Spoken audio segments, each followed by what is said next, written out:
Private स्कूलों को permission जरूरी है। जी हां, बिहार गौरवशाली अध्ययन का केंद्र रहा है, लेकिन 90 के दशक के बाद बिहार में शिक्षा के स्तर में एक बड़ी गिरावट आई। हाल के दिनों में उच्च शिक्षा की स्थिति सुधरने लगी है। प्राथमिक और माध्यमिक शिक्षा की स्थिति भी अच्छी हो रही है। बिहार में शिक्षा के क्षेत्र में एक और बड़ा सुधार होने जा रहा है। सरकार ने फैसला लिया है कि 2022 से सभी प्राइवेट स्कूल को सरकारी परमिशन लेना होगा और इसके लिए 2 महीने का वक्त दिया गया है।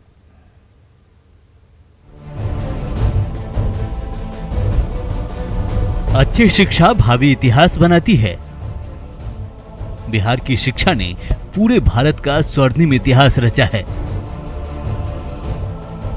एक समय भारत विश्व गुरु कहलाता था। उस समय बिहार की धरती पर नालंदा और विक्रमशिला जैसे शिक्षा के केंद्र का विश्व में डंका था। दुनिया के कोने कोने से विद्यार्थी पढ़ाई करने के लिए बिहार आते थे। शिक्षा के क्षेत्र में बिहार का इतिहास काफी गौरवशाली रहा है।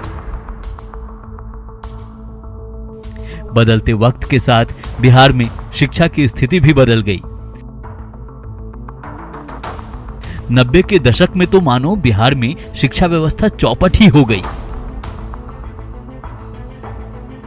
जो राज्य आईएएस का फैक्ट्री कहा जाता है, वो शिक्षा को लेकर बुरी तरह बदनाम हो गया। खासकर लालू प्रसाद राबड़ी देवी के 15 साल के शासनकाल में बिहार की शिक्षा व्यवस्था बेपटरी हो गई। इस दौरान अगर बिहार का सबसे ज्यादा किसी क्षेत्र में नुकसान हुआ तो वो है शिक्षा। शिक्षा के क्षेत्र में बिहार इतना पीछे चला गया जिसकी कीमत उसे आज तक भुगतनी पड़ रही है। बिहार में उस वक्त अधिकांश कॉलेज डिग्री बेचने का अड्डा बन गया। सरकार बदली तो शिक्षा के क्षेत्र में सुधार शुरू हुआ। मुख्यमंत्री नीतीश कुमार सरकारी स्कूल से लेकर प्राइवेट स्कूल में शिक्षा व्यवस्था को दुरुस्त करने पर फोकस रहे। यही वजह है कि पिछले कई दशकों में ऐसा पहली बार हुआ है जब निजी स्कूलों के छात्र बड़ी संख्या में सरकारी स्कूलों की तरफ दाखिला लेते दिखे। वो भी उस वक्त जब पूरा देश कोरोना महामारी का मार झेल रहा था। अब नीतीश सरकार ने एक और बड़ा फैसला लिया है जिससे बिहार में शिक्षा माफिया पर आसानी से नकेल कसा जा सकता है। शिक्षा विभाग ने तय किया है कि अब राज्य में 2022 तक कोई भी प्रारंभिक निजी स्कूल बिना मंजूरी के नहीं चलेंगे। निजी विद्यालय को 30 सितंबर तक वक्त दिया गया है। इस दौरान वो ई पोर्टल पर ऑनलाइन आवेदन देकर मंजूरी ले सकते हैं। सरकार ने साफ कर दिया है कि 31 दिसंबर के बाद किसी भी निजी स्कूल का संचालन बिना मंजूरी नहीं हो सकेगा। जनवरी 2022 में सभी स्कूल को एक क्यूआर कोड जारी किया जाएगा। जो प्राइवेट स्कूल पहले से मान्यता प्राप्त हैं, उन्हें भी ई पोर्टल पर अपने सारे दस्तावेज अपलोड करने होंगे। शिक्षा विभाग की ओर से पहले से मान्यता प्राप्त स्कूल को भी क्यूआर कोड जारी किया जाएगा। दरअसल प्राइवेट स्कूलों की महंगी फीस से अभिभावक परेशान रहते हैं। निजी स्कूलों की भारी भरकम फीस सरकार के नियंत्रण में नहीं है, लेकिन निजी स्कूल को लेकर सरकार के पास कोई डेटा भी नहीं है जिससे पता चले कि प्राइवेट स्कूल किस तरह की मनमानी कर रहे हैं। शिक्षा विभाग से मंजूरी के बाद सरकार के पास पूरा डेटा होगा। सरकार आने वाले दिनों में प्राइवेट स्कूल के लिए कुछ मानक तय कर सकती है ताकि अभिभावकों और छात्रों पर ज्यादा असर न पड़े। Bureau report, news 18। तो बिहार में निजी स्कूल को लेकर सरकार के फैसले पर अब राजनीति शुरू हो गई है। जेडीयू ने फैसले का स्वागत किया है तो आरजेडी कांग्रेस सरकारी आदेश पर सवाल खड़े कर रही है।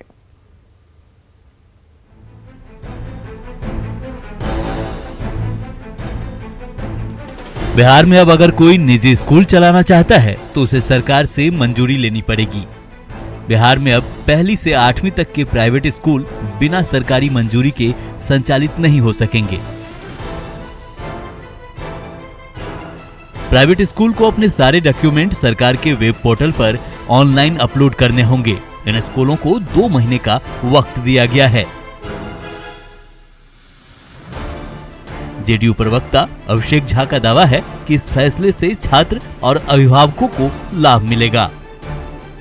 अमूमन ऐसा देखा जाता है कि कुछ निजी स्कूल मनमानी करते हैं जिसकी वजह से विद्यार्थियों और उनके अभिभावकों को परेशानी होती है। इसके मद्देनजर सरकार ने यह फैसला लिया है कि हर निजी स्कूल को 31 दिसंबर तक सरकार से मान्यता लेनी होगी। इसके लिए ऑनलाइन आवेदन किया जाएगा। सभी जिला शिक्षा पदाधिकारियों को इसके लिए निर्देश भी दिए गए हैं। निश्चित रूप से यह फैसला स्वागत योग्य कदम है। सब कुछ सिस्टम से चलेगा और खास करके विद्यार्थियों को और अभिभावकों को इसका सीधा लाभ मिलेगा। वहीं जेडीयू विधायक शालिनी मिश्रा ने भी सरकार के फैसले का स्वागत किया है। दलील है कि इस फैसले से स्कूल का एक अच्छा मानक तय होगा जो बेहतर शिक्षा के लिए कारगर साबित होगा। मान्यता से मुझे लगता है कि अच्छा विचार है बिहार सरकार का जो आया है ऑर्डर, क्योंकि मान्यता होगी तो जो स्कूल खोलने के और स्कूल चलाने के जो मानक हैं उसके हिसाब से स्कूल बहुत सुचारू रूप से चलेगा। तो ये बहुत अच्छी बात है, ये करना चाहिए। वहीं हिंदुस्तानी आवाम मोर्चा के प्रवक्ता दानिश रिजवान ने भी फैसले का स्वागत किया है। देखिए, निजी स्कूल मामले पे बिहार सरकार के लिए गए फैसले का हम स्वागत करते हैं। जिस तरीके से कुकुरमुत्ते की तरह हर गली में एक एक निजी स्कूल खुल रहे थे, उससे कहीं ना कहीं शिक्षा का स्तर लगातार गिरता हुआ दिखाई दे रहा था। हालांकि विपक्ष इस फैसले में भी खामी खोज रहा है। आरजेडी की दलील है कि निजी स्कूलों से वसूली के लिए ये फैसला लिया गया है। ये सब तहसीली का एक तरीका है। जितना शिक्षा विभाग का जो अफसर है अब एगो तहसीली के लिए निकलेगा। शिक्षा व्यवस्था को सुदृढ़ करके गरीबों के, किसानों के, दलितों के बच्चों को पढ़ा लिखा कर देश के भविष्य में देश की बढ़ोतरी के लिए, विकास करने के लिए सुदृढ़ नहीं बनाना है। यहाँ तहसीली का तरह तरह का टेंडर निकलता है। अब पूरा शिक्षा विभाग जितना प्राइवेट स्कूल है उससे तहसीली करेगा कि इतना लाओ आप परमिशन पाओ। वहीं कांग्रेस विधायक की दलील है कि सभी प्राइवेट स्कूल किसी न किसी बोर्ड से मान्यता लेते ही हैं। हम चाहते हैं कि सभी बच्चों को अच्छी शिक्षा मिले। हम लोग चाहते हैं तभी जो समान शिक्षा की बात है वो पूरा होगा और समाज के अंतिम पायदान के लोगों के बच्चे को अच्छी शिक्षा मिलेगी। तो प्राइवेट स्कूलों को मान्यता लेनी होगी सरकार से। जिनको मान्यता नहीं मिलेगी वो स्कूल नहीं खोल सकते, ये आदेश निकाला है। नहीं, जैसे अब तो भाई देख लीजिए, बहुत सारा प्राइवेट स्कूल मान्यता की स्थिति में होकर के और वो मतलब दिन खेप रहा है। अब कैसे जो सरकार, अब हम तो पूरी जानकारी लेंगे, लेकिन हमको ज्ञात है कि करीब लगता है कि 30 वर्ष पहले जो सरकार उच्च विद्यालयों को अधिग्रहण की थी, उसके बाद से कोई सरकारी विद्यालय नहीं हुआ है। और मान्यता प्राप्त करने के लिए तो सभी बोर्ड से और इंटर काउंसिल से सब लोग अपना रजिस्ट्रेशन फॉर्म भरने के लिए लेते ही रहते हैं। आरजेडी कांग्रेस के सवाल पर जेडीयू विधायक शालिनी मिश्रा की दलील है कि विपक्ष का काम है सवाल खड़े करना। सरकार के इस फैसले से बच्चों को काफी फायदा होगा। विपक्ष का काम है सवाल खड़े करना, लेकिन मुझे लगता है काफी जायज है कि स्कूल के मानक के हिसाब से स्कूल चलेगा तो बच्चों को बहुत फायदा होगा, बच्चों के भविष्य के लिए बहुत अच्छा होगा। इन सब के बीच हिंदुस्तानी आवाम मोर्चा के प्रवक्ता ने सरकार से कॉमन स्कूल सिस्टम लागू करने की मांग की है ताकि सबके बच्चे सरकारी स्कूल में पढ़ें। हम राज्य सरकार से अनुरोध करते हैं कि बिहार में कम से कम कॉमन स्कूलिंग सिस्टम लागू किया जाए। सबके बच्चे सरकारी स्कूल में पढ़ें। प्राइवेट स्कूल का कल्चर ही खत्म हो जाना चाहिए। अगर सरकारी स्कूल में अधिकारियों के, नेताओं के, मंत्रियों के बच्चे पढ़ने लगेंगे तो ऑटोमेटिकली सरकारी स्कूल के शिक्षा की गुणवत्ता मजबूत होगी, अच्छी होगी। इसलिए सरकार को चाहिए कि कॉमन स्कूलिंग सिस्टम लागू करे, तब जाकर के बिहार का भविष्य संभलेगा। बिहार में शहरी क्षेत्र से लेकर ग्रामीण इलाकों तक कई ऐसे प्राइवेट स्कूल हैं जो किसी भी पैमाने पर खड़े नहीं उतरते हैं। बावजूद ऐसे स्कूल भी अभिभावकों से सभी तरह के फीस चार्ज करते हैं। सरकारी मंजूरी लेने के दौरान ऐसे स्कूलों पर सख्ती हो सकती है। ऐसे स्कूलों को सभी पैमाने पर खड़ा उतरना होगा। क्लासरूम से लेकर वॉशरूम तक और प्लेग्राउंड से लेकर एक्स्ट्रा एक्टिविटीज तक में सुधार आएगा। पटना से आनंद अमृतराज की रिपोर्ट, न्यूज़ 18।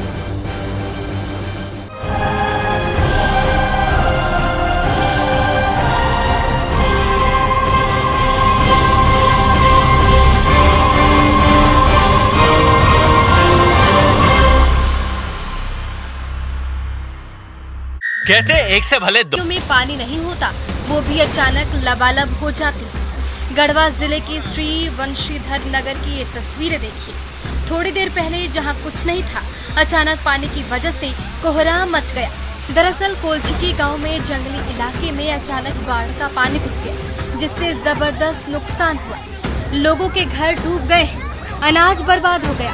अचानक आई बाढ़ से पूरे इलाके में अफरा तफरी मच गई। लोगों ने किसी तरह अपनी जान बचाई। ग्रामीणों ने प्रशासन से मदद की गुहार लगाई है। तस्वीरों को देखकर आप अंदाजा लगा सकते हैं कि स्थिति कितनी भयावह है। क्या नुकसान हुआ?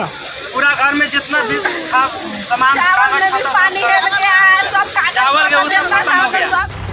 दरअसल दूर जंगलों में बारिश होने की वजह से ये नदियां भर जाती हैं।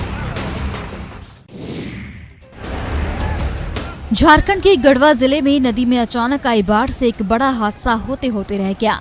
लगभग सूख चुकी नदी का जलस्तर अचानक बढ़ गया, जिस वजह से एक ट्रैक्टर चालक पानी के बीच फंस गया। गढ़वा शहर से होकर गुजरने वाली दानरो नदी में देखते ही देखते तेजी से पानी बढ़ने लगा। इस दौरान कल्याणपुर नदी के तट पर गाड़ी धो रहे ड्राइवर गाड़ी के साथ बहने लगे। एक ने किसी तरह से अपनी जान बचाई, लेकिन दूसरा ड्राइवर तेज पानी के बीच पुल के पास फंस गया।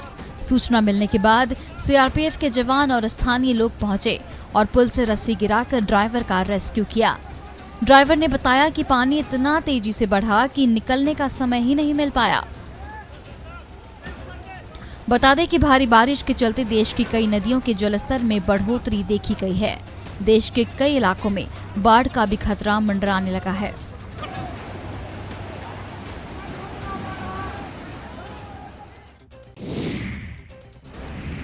दरभंगा के कुशेश्वर स्थान में बाढ़ के चलते लोग बांध पर जिंदगी गुजारने को मजबूर हैं। टेंटनुमा घर में लोग रह रहे हैं। तस्वीरें देखकर आप अंदाजा लगा सकते हैं कि किस हालात में यहाँ के लोग जिंदगी जी रहे हैं। बाढ़ पीड़ित प्लास्टिक टांग कर किसी तरह बरसात और कड़ी धूप में जीवन गुजार रहे हैं। हवा का तेज झोंका इनके आशियाने पर लगे प्लास्टिक उड़ा दे रही है। बाढ़ के पानी ने इनका सब कुछ छीन लिया है। जैसे तैसे 2 वक्त का चूल्हा जल रहा है। भैंस गली घर डूब गली तो भैंस गली तो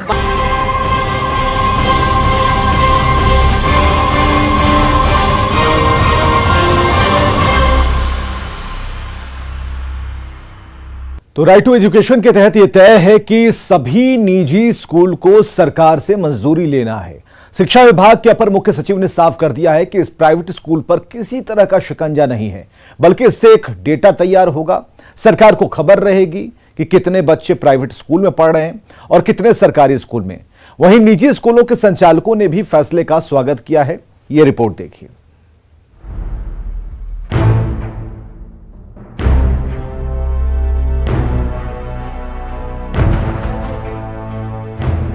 प्राइवेट स्कूल को अब हर हाल में सरकार से परमिशन लेना होगा। राइट टू एजुकेशन के तहत सरकार ने निजी स्कूलों को आदेश जारी कर दिया है। शिक्षा विभाग के अपर मुख्य सचिव संजय कुमार ने बताया कि बिना मंजूरी के अब निजी स्कूलों का संचालन नहीं होगा। राइट टू एजुकेशन के तहत आदेश जारी किया गया है। स्कूल का ऑनलाइन एप्लीकेशन डीईओ के पास जाएगा। आवेदन सही पाए जाने पर मंजूरी दी जाएगी। जिस स्कूल को मंजूरी मिल चुकी है वो ऑनलाइन जानकारी देंगे। 8वीं तक के प्राइवेट स्कूल के लिए आदेश है 31 दिसंबर तक ऑनलाइन आवेदन दे सकते हैं। अब सरकार से बगैर स्वीकृति मिले निजी स्कूलों का बिहार में संचालन नहीं होगा। शिक्षा विभाग ने बतौर इसको लेकर आदेश जारी कर दिया है। सीधे बात करेंगे, शिक्षा विभाग के अपर मुख्य सचिव हैं हमारे साथ संजय कुमार। सर, एक आदेश जारी किया गया है, एक तरह से शिकंजा कसना कहा जाएगा निजी स्कूलों पर, किस तरह का आदेश? इसे शिकंजा कसना नहीं कहा जाएगा। राइट टू एजुकेशन एक्ट 2009 में आया और राज्य सरकार ने उसके क्रम में अपनी नियमावली 2011 में बनाई। उस एक्ट में बहुत स्पष्ट प्रावधान है कि कोई भी प्रारंभिक विद्यालय यानी कि जो 1 से 8 तक का चलता है वो बगैर प्रस्वीकृति के नहीं चलाई जाएगी। तो उसके क्रम में कुछ एक विद्यालयों ने प्रस्वीकृति ली भी है और कुछ एक ने नहीं भी ली है। तो हम लोगों ने इस प्रक्रिया को पारदर्शी और सुगम बनाने के लिए एक ऑनलाइन पोर्टल तैयार किया है। अब स्कूल ऑनलाइन ही एप्लीकेशन दे पाएंगे और ऑनलाइन एप्लीकेशन देंगे और डीईओ के पास जाएगा और विभाग के स्तर से भी इसका अनुश्रवण किया जा सकेगा कि किस जिले में कितने ऐसे आवेदन हैं जो लंबित हैं। टैगिंग करके बच्चे को पढ़ाई कराई। मैं समझता हूँ इससे बहुत क्लियर हो जाएगा क्योंकि उसमें तस्वीर का भी प्रस्ताव है कि उनके पास क्या इंफ्रास्ट्रक्चर है, कितने टीचर्स हैं। हमारे लिए भी ये बहुत आवश्यक है कि कितने ऐसे बच्चे हैं जो निजी क्षेत्र में पढ़ रहे हैं, तो राज्य के ही बच्चे हैं जो पब्लिक स्कूल में भी पढ़ रहे हैं और प्राइवेट में भी पढ़ रहे हैं। तो किसी भी प्रकार की प्लानिंग करने के लिए हमारे लिए बहुत आवश्यक है कि हमारे पास सारा आंकड़ा हो। पूरी कोशिश रहेगी। शिक्षा विभाग के फैसले का निजी स्कूल संचालक स्वागत कर रहे हैं। वहीं वैसे स्कूल में हड़कंप मचा है जिन्हें अभी तक मंजूरी नहीं मिली है। खगड़िया में प्राइवेट स्कूल एसोसिएशन संघ के अनुसार 117 रजिस्टर्ड स्कूल हैं। बिहार सरकार के शिक्षा विभाग ने एक पत्र जारी कर ये कहा है सभी प्राइवेट स्कूल को 31 दिसंबर तक रजिस्ट्रेशन करवाने के लिए, उसके लिए बजाते शिक्षा विभाग ने एक ऐप को भी लॉन्च किया है जिसके माध्यम से जो प्राइवेट स्कूल हैं वो अपने डॉक्यूमेंट्स और रजिस्ट्रेशन के लिए वहां पर अप्लाई कर सकते हैं। ये हम खड़े हैं आपका जो खगड़िया का होली गंगेज स्कूल है उस पब्लिक स्कूल में जो रजिस्टर्ड है। यहाँ पर रजिस्टर्ड होने का फायदा क्या होता है कि जो भी यहाँ जो बिल्डिंग से लेकर के या स्कूल का जो लाइब्रेरी हो या टीचर हो, टोटल जानकारी सरकार के पास में उपलब्ध है और सरकार के गाइडलाइन पर ही वो स्कूल संचालित होती है। जो आरटीआई कानून जो है, आरटीई कानून, उसके तहत भी बच्चे यहाँ पर नामांकित होते हैं। मकसद सिर्फ सरकार का ये साफ है कि जो भी रजिस्टर्ड जो स्कूल है, जो प्राइवेट स्कूल है, उनको वो सुविधा मिले। तो हमारे साथ स्कूल के प्रिंसिपल हैं, उनसे हम ये बात करते हैं। स्कूलों का रजिस्ट्रेशन होना चाहिए। वैसे तो हम लोगों का पहले से ही क्लास 1 से 8 तक रजिस्ट्रेशन बिहार सरकार से कराया हुआ है और 9-10 का सीबीएसई के द्वारा एफिलिएटेड स्कूल है। तो जिले भर में लगभग 300-400 स्कूल होंगे। हमको लगता नहीं है कि मुश्किल से 10% स्कूल जो है वो रजिस्ट्रेशन करवाया होगा बिहार सरकार के अंतर्गत। इससे क्या होगा कि विद्यालय जो है वो सरकार के नज़र में रहेगा। जो जिन्होंने रजिस्ट्रेशन करवा लिया है, अब उन लोगों को, बच्चों को मूलभूत सुविधा देने के लिए विवश होना होगा। जैसे एक अच्छे पानी की सुविधा, प्रॉपर इन्वायरमेंट, स्पेस रहना चाहिए। ऐसा नहीं कि छोटे छोटे झोपड़ी में क्लासें चल रही हैं, बैठने की जगह नहीं है, इलेक्ट्रिसिटी होनी चाहिए, इतनी गर्मी है। हमारे साथ एक अभिभावक भी हैं जो आरटीई कानून के तहत उनको जो एडमिशन हुआ है। अच्छा, आप बताइए कि आपको कितना फायदा मिला है जो रजिस्टर्ड स्कूल है आरटीई कानून के तहत? हम अभी 10 बच्चे पढ़ा रहे हैं। मेरा कोचिंग फीस में लगता है, मेरा ड्रेस लगता है, मेरे किताब कॉपी में पैसा लगता है। मेरी क्षमता नहीं थी इसको पढ़ाने की। खगड़िया की स्थिति सर बुरा है, जैसे कि एडमिशन के लिए है ना फुल पैसा मांग लेते हैं, फिर भी हम लोग गार्जियन है ना कैसे भी करके बच्चा के एडमिशन तो करवा लेते हैं। फिर टर्न फी हो गया, ये हो गया, वो हो गया, एग्जाम फी हो गया और वगैरह क्या कहते हैं स्मार्ट क्लास का फीस ले लेते हैं, लेकिन सुविधा मिलता नहीं है। नहीं, मनमानी अब नहीं चलेगी। जी स्कूल का रजिस्ट्रेशन हो जाएगा तो सब कुछ सब सही हो जाएगा। जी, हमको यह लगता है कि सब सही हो जाएगा। Katihar private school and children welfare association ने भी सरकार के फैसले का स्वागत किया है। सरकार का जो ये फैसला है कि प्राइवेट स्कूल को प्रस्वीकृति लेने के बाद ही इसका संचालन किया जाएगा, ये फैसला काफ़ी अच्छा है, सराहनीय है। और private school children welfare association जो है इसका स्वागत करता है इस फैसले का सरकार का। परंतु उसमें एक कॉलम ये भी दिया गया है कि जो पूर्व से प्रस्वीकृति प्राप्त विद्यालय हैं उनको भी ऑनलाइन आवेदन करना पड़ेगा और उनकी विद्यालय की जांच हुई। इस फैसले का जो private school children welfare association जो है इसका विरोध भी करता है और हम लोग राष्ट्रीय अध्यक्ष जो सैयद इस्माइल साहब हैं उनके आह्वान पे हम लोग सरकार से बात करेंगे। लेकिन सरकार की जो फैसला उसका स्वागत करेंगे? हाँ, सरकार का ये फैसला है जो कि स्कूल को प्रस्वीकृति प्राप्त होने के बाद ही संचालन करे, ये फैसला काफी सराहनीय और इसका हम लोग स्वागत करते हैं। Private school children welfare association इसका पूरी तरह से स्वागत करता है, काफी अच्छे कदम है। कुछ निजी स्कूल में बुनियादी सुधार की जरूरत है, ऐसे में सरकार का ये फैसला सराहनीय है। समस्तीपुर के निजी विद्यालय के संचालक और अभिभावक सरकार के फैसले से खुश हैं।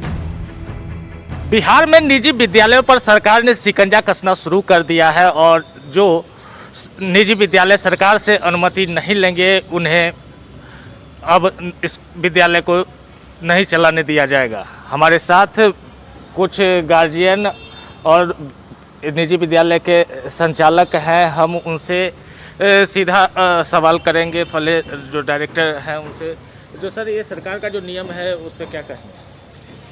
देखिए, किसी सभ्य समाज में एक नियम होता है संस्था के संचालन के लिए, समाज के संचालन के लिए और सरकार के संचालन के लिए। सरकार का जो निर्णय है कि विद्यालय खुलने से पहले सरकार के द्वारा प्रस्वीकृति लेनी है एक नियम के तहत, मैं इसका समर्थन करता हूं और विद्यालय नियमों के तहत चलना ही चाहिए। इसमें कहीं कोई गलत नहीं है, सरकार का ऐसे ही निर्णय है। तो जो निजी विद्यालय हैं उन्हें सरकार का जो भी नियम कानून होंगे वो पालन करना चाहिए। हाँ, निश्चित रूप से विद्यालयों को नियम कानून का पालन करना चाहिए, तभी तो एक बच्चे को सिखा पाएंगे कि नियम क्या होता है। जब विद्यालय ही नियम कानून का पालन नहीं कर पाएंगे तो हम बच्चे को क्या सिखाएंगे। कई मामले में देखे गए जो ये सरकारी आदेश का निजी विद्यालयों के द्वारा विरोध किया गया था, तो ऐसे में फिर कैसे संभव हो पाएगा? विरोध करने का कोई मतलब नहीं है। अच्छी बात है कि राइट टू एजुकेशन के तहत बच्चों को, जो गरीब बच्चे हैं उनको निःशुल्क शिक्षा मिलनी चाहिए। इसमें सरकार का हमारा सहयोग करना चाहिए। समाज के बच्चे हमारे बच्चे हैं, विद्यालय सामाजिक संस्थान होता है, उसमें बच्चों को, जो गरीब तबके के बच्चे हैं उनको पढ़ाने के लिए हमको प्रयास करना चाहिए। सरकार भी तो यही कर रही है। सरकार कह रही है कि 10 टीचर रखना चाहिए, तो हमको तो रखना चाहिए। बिना ट्रेनिंग का टीचर कैसे पढ़ाएगा? इसलिए I support all the whatever decision has been taken by the government, I support that. तो ये निजी विद्यालय के समस्तीपुर के संचालक थे और हम कुछ अभिभावक हैं, उनसे जानना पड़ेगा सरकार का जो आदेश आया है उस पर क्या कहेंगे अभिभावक के तौर पे? नहीं, सरकार का आदेश सही है, सही होना चाहिए, सिक्योरिटी मांगना चाहिए प्राइवेट स्कूल को, ये सही है। गया में 900 के करीब निजी विद्यालय हैं, लेकिन कई स्कूल में संसाधन की कमी है। ऐसे स्कूल को मान्यता मिलने में दिक्कत आएगी। कोरोना और लॉकडाउन की वजह से प्राइवेट स्कूल को काफी नुकसान झेलना पड़ा है। सरकार के द्वारा जो निर्देश दिया गया है कि मंजूरी के बाद ही विद्यालय चलाया जाए, तो मेरे ख्याल में सरकार के द्वारा किया गया निर्देश एक अच्छी पहल है, परंतु इस पे सरकार को भी सोचना होगा कि आर्थिक रूप से कमज़ोर जो विद्यालय के संचालक हैं उनके लिए एकाएक सारी व्यवस्था कर पाना शायद मुश्किल भरा हो सकता है।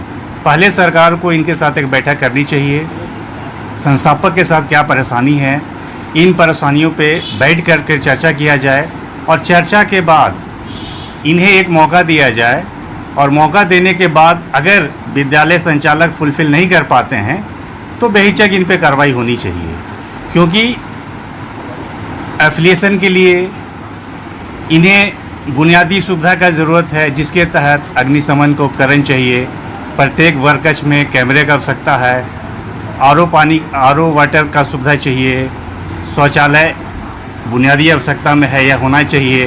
प्रत्येक वर्कश में 40 बच्चों की उपस्थिति से ऊपर नहीं होनी चाहिए। और संचालय के साथ एक और परेशानी होता है कि लगभग विद्यालय किराए के मकान पर संचालित होता है, तो किराया लगभग 10 से 15 का किराया होता है। बिजली का बिल है, और ऐसे विद्यालय लगभग 10 से 15 कर्मचारियों को लेकर के विद्यालय संचालन करते हैं। तो इसका एक सकारात्मक पहलू यह भी है कि कहीं न कहीं सरकार का बोझ वो भी कम कर रहे हैं, जिससे कि 10-15 लोगों को रोजगार तो दिए हुए हैं। ज्यादातर प्राइवेट स्कूल के संचालक सरकार के फैसले का स्वागत कर रहे हैं। शिक्षा में सुधार के लिए ये जरूरी भी है। Bureau report, news 18।